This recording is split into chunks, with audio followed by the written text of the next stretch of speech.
За та нэг үлгэрийн уралдаанд оролцлоо.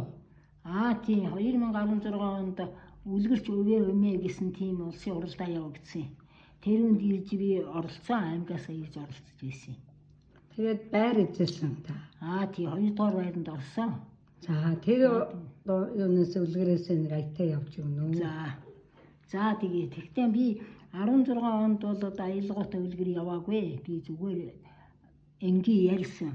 Түүнээс хойш энэ нүүдэлчин Монгол гээд өв соёлын наадам явагддаг болсон. Энэгээр одоо янз бүрийн татлага, маллага тэгэл ерөөл магтаал элдв юм явдаг. Тэгээ энэ дотор болохоор аялгаатай үлгэр нэх явдаг учраас би энийг ховор сони юм гэж бодож ятахтай үлгэр хэлсэн юм аа.